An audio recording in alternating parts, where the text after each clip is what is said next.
বুদ্ধদেব বসুর একটা লাইন মনে পড়ে যাচ্ছে যে রাষ্ট্র একটা যন্ত্র হলেও মানে তার অন্তর্গত যে প্রজাসমূহ তারা তো যন্ত্র নয়, তারা তো মানুষ, আর তাদের জন্যই তো সবকিছু। তাহলে সেখানে এত বিভেদের জায়গায় কোথায়? বিভেদের মাঝেই তো ঐক্য।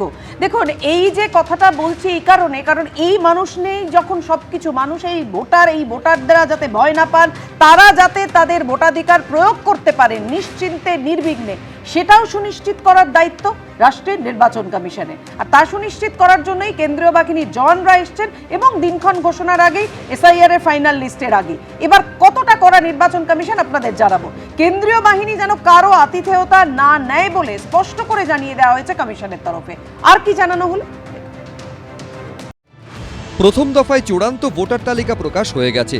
রাজ্যে জোর কদমে চলছে ভোটের প্রস্তুতি। সূত্রের খবর, 15 অথবা 16 মার্চ এ রাজ্যে ভোটের নির্ঘণ্ট ঘোষণা হতে পারে। তার অনেক আগেই রাজ্যে চলে এসেছে কেন্দ্রীয় বাহিনী। প্রথম দফায় 240 কোম্পানি বাহিনী এসেছে পশ্চিমবঙ্গে।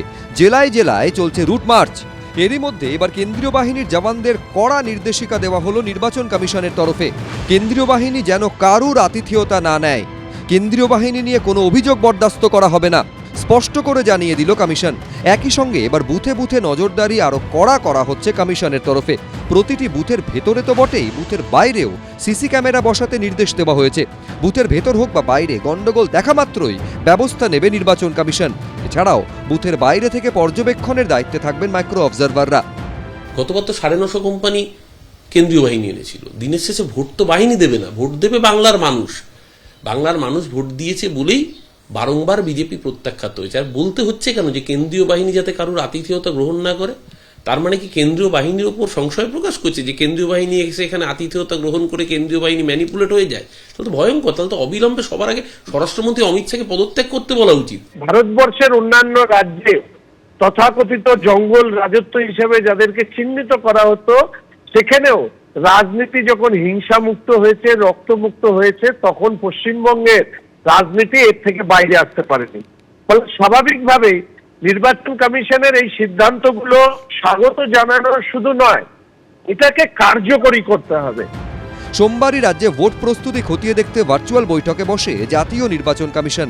মুখ্য নির্বাচনী আধিকারিকের উপস্থিতিতে পুলিশ আধিকারিক, জেলা নির্বাচনী আধিকারিক ও সিএপিএফ এর নোডাল অফিসারদের নিয়ে প্রায় 5 ঘন্টা ম্যারাথন বৈঠক করেন কমিশনের আধিকারিকরা।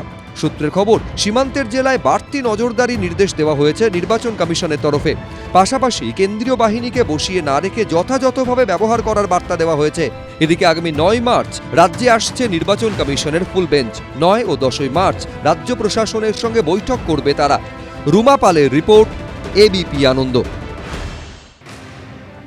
সব জায়গায় কেন্দ্রীয় বাহিনী মোতায়েন করে সিসিটিভি ফুটেজে মনিটরিং স্পষ্টত করে যদি অবাধ এবং সুষ্ঠু ভোট করা যায়, তাতে তো তৃণমূলের কোনো আপত্তি থাকার কথা নয়, তাই না অর্ণবদা? না, অবাধ নির্বাচন সেটাই তো আর বরাবর হয়। কোথায় এটা হয়? 81,000-এর উপর বুথ আছে আমাদের, তার মধ্যে সামান্য কোনো একটা দুটো জায়গায় যদি এরকম কোনো সত্যি এরকম কোনো ঘটনা ঘটে, তার মানে এই নয় পঞ্চায়েতে যেমন 50 জন মারাও যায়, ছোটখাটো ঘটনা। 81,000 বুথেই এরকম গন্ডগোল ঘটছে, 81,000 বুথে এরকম গন্ডগোল ঘটে না। আবার আমরা এটাও একই সঙ্গে দেখেছি যে শীতলকুচির মতো ঘটনাও কিন্তু 2021 সালের ভোটে মধ্যে কোনো একটি পর্যায়ে নজরে রাখছে, খাতায় কলমে নয়, হাতে ব্যবহার হবে তো, মানে ব্যবহার ঠিকমতো করা যাবে তো কেন্দ্রীয় কমিশন। না, বিমলদার কাছে আসি, কারণ একদম সময় নেই, অনলাইনে একটা কথা বলি, কিছু অসুখ আছে না, ইনফেকশাস ডিজিজ বলি, ওগুলো হচ্ছে ছোঁয়াচে রোগ। এই পশ্চিমবঙ্গের শাসক দলটা একটা ছোঁয়াচে রোগ, এদের ধারে কাছে গেলে অসুস্থ হয়ে যেতে হয়। এরা যাতে এই সামরিক বাহিনীকে, মানে আধা সামরিক বাহিনীকে অসুস্থ করতে না পারে, সেই জন্য নিয়ন্ত্রণ রাখা হচ্ছে। আমি মনে করি এটাই যথেষ্ট নয়, আরও বেশি কাজ করা উচিত। কারণ এই দলটি হারবে জানে, এরা হেরে গেছে, এরা শেষ কামড় দেওয়ার চেষ্টা করবে। এগুলোকে শিকড় সমেত উপরে বাইরে ফেলে দিতে হবে। পশ্চিমবঙ্গ রাহু মুক্ত হবে, কিন্তু আলটিমেটলি সাধারণ মানুষ ভোট দিতে পারবেন কিনা, এই যে ছোঁয়াচে রোগের কথা বলছিলেন, সেই রোগ নির্মূল করা এবং ভ্যাকসিন দেওয়ার মূল দায়িত্ব তো জাতীয় নির্বাচন কমিশনের। ফলে তারা সেইটা এনশিওর করতে পারছে কিনা, নিঃসন্দেহে সেদিকে নজর থাকবে। প্রথম দফায় চূড়ান্ত ভোটার তালিকা প্রকাশ হয়ে গেছে। রাজ্যে জোর কদমে চলছে ভোটের প্রস্তুতিও। তার অনেক আগেই রাজ্যে চলে এসেছে কেন্দ্রীয় বাহিনী। প্রথম দফায় 240 কোম্পানি বাহিনী এসেছে রাজ্যে। জেলায় জেলায় রুট মার্চ শুরু হয়েছে। নন্দীগ্রাম, জামুরিয়া, ভাঙড়, পুরুলিয়ায় টহল দিচ্ছে কেন্দ্রীয় বাহিনী।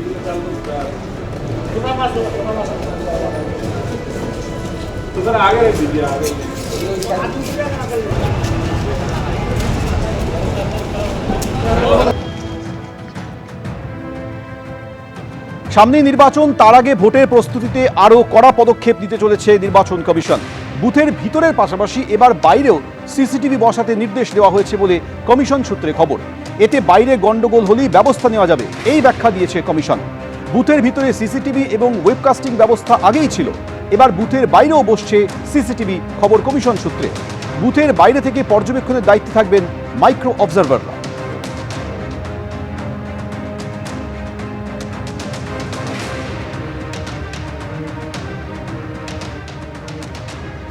স্বাধীনতা পরবর্তী বারংবার যে নির্বাচনের পূর্বে এবং পরে এবং সারা বছর ধরে রাজনৈতিক রক্তস্রোতের একটা ইতিহাস হয়েছে।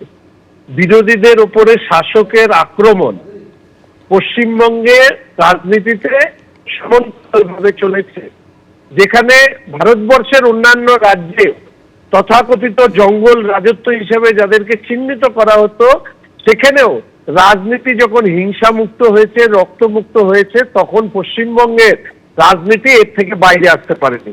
ফলে স্বাভাবিকভাবেই নির্বাচন কমিশনের এই সিদ্ধান্তগুলো স্বাগত জানানো শুধু নয়, এটাকে কার্যকরী করতে হবে। কিন্তু এই ভ্যানিশ কুমারের ঘরের সিসিটিভি রেকর্ডিংটা পাওয়া যাবে কি? যখন অভিষেক বন্দ্যোপাধ্যায়, মমতা বন্দ্যোপাধ্যায় সহ তৃণমূলের প্রতিনিধি দল গিয়েছিলেন, ঠিক কি কি কথাবার্তা হয়েছিল? আপনি যদি না দেন সেটা সুপ্রিম কোর্টে প্রডিউস হবে। ইতিমধ্যে অভিষেক ব্যানার্জি জানিয়ে রেখেছেন যে কাজ আপনারা করছেন ভোট চুরি করার জন্য, সবার আগে যদি মুরত থাকে সেই সিসিটিভিটা পাবলিশ করুন। যখন মমতা বন্দ্যোপাধ্যায় আর অভিষেক বন্দ্যোপাধ্যায় ভ্যানিশ কুমার ভোট চোরটার ঘরে গিয়েছিল, কি কথাবার্তা হয়েছিল, কি অসভ্যতামি করেছিলেন, গোটা দেশের মানুষ দেখুক। যদি হিম্মত থাকে আগে সেই সিসিটিভিটা পাবলিশ করুন। আর সিসিটিভি দিন গতবার সেন্ট্রাল বাহিনী দিয়েছিলেন 950 কোম্পানি। আর সেন্ট্রাল বাহিনী আনুন। এখন তো ইরানের সাথে ইসরায়েলের যুদ্ধ চলছে, আমেরিকার যুদ্ধ চলছে, আমেরিকার থেকে বাহিনী নিয়ে আসুন না, বারণ কে করেছে? এবার নির্বাচন কমিশনের নজরে ইআরও, এইআরওরা। এসআইআর তালিকা প্রকাশের পর 60 লক্ষ ভোটারের নিষ্পত্তি না হওয়া নিয়ে প্রশ্ন। কেস টু কেস তুলে নির্বাচন কমিশনের রিপোর্ট সিও দপ্তরের সূত্রের খবর। নথি আপলোড না হওয়ার জন্য অনেকেই বিবেচনাধীন তালিকায় রয়েছেন। কেন ইআরও এবং এইআরওদের বিরুদ্ধে ব্যবস্থা নেওয়া হবে না, রিপোর্ট পাঠিয়ে প্রশ্ন তুলেছেন পর্যবেক্ষকরা বলে কমিশন সূত্রে খবর। তথ্য জোগাড় করে আপাতত পাঠানো হয়েছে নির্বাচন কমিশনে। ইআরও, এইআরওদের শাস্তি দেওয়া হবে কিনা সিদ্ধান্ত নেবে নির্বাচন কমিশন। এইআরওদের ঘাড়ে কাঁঠাল ভেঙে লাভটা কি হবে? আমরা তো এই গোটা প্রবলেমটা তো অ্যারাইজই করতো না যদি সময় নিয়ে নির্বাচন কমিশন করতো। কে বলেছিল নির্বাচনের আগে 2 মাস আগে এটা করার? আমরা তো বারবার একটা বেসিক প্রশ্ন তুলেছি, 24-এর লোকসভা নির্বাচনের আগে কেন করলেন না গোটা দেশে? যদি সেটাও না করতে পারেন 24-এর লোকসভা নির্বাচনের পরে যে রাজ্যগুলোতে 25 বা 26-এ অ্যাসেম্বলি আছে, বিহার, পশ্চিমবঙ্গ, কেরালা, তামিলনাড়ু, আসাম, সেগুলোতে কেন করলেন না? তো সেগুলো যদি টাইম নিয়ে করতেন, হাতে 1 বছর সময় নিয়ে করতেন, তাহলে তো আজকের দিনে দাঁড়িয়ে কেন আপলোড করা গেল না, কেন 60 লক্ষ বাকি প্রশ্নগুলোই আসতো না। এবং বাংলার কোনায় কোনায় হাজার হাজার মানুষ যারা কেউ স্ট্রোকে আক্রান্ত হচ্ছেন, কেউ হৃদরোগে আক্রান্ত হচ্ছেন, তাদেরও এই প্রশ্নটা জাগতো না যে আমরা আগামী নির্বাচনে ভোটটা দিতে পারবো কিনা, আমার মাটির ওপর আমার নাগরিকত্বটা থাকবে কিনা। কারণ সময় নেই। আজকে আপনারা নিজেরা শিডিউল ঠিক করেছেন, নিজেরা কম সময় হাতে রেখেছেন, রেখে এখন এইআরও আর ইআরওদের ঘাড়ে বন্দুক রাখছেন কেন? কারণ সুপ্রিম কোর্টের এই নির্দেশের পর যখন দেখতে পাচ্ছেন বিচারপতিরা গোটাটা করছে, তার মধ্যেও যেন এইআরও বা ইআরওরা আপনাদের কথা অনুযায়ী কলকাঠি নাড়তে পারে, তাই কি এটা আগাম তাদের ভয় দেখিয়ে রাখার কৌশল? এই প্রশ্ন রইল। এবিপি আনন্দ, এগিয়ে থাকে, এগিয়ে রাখে।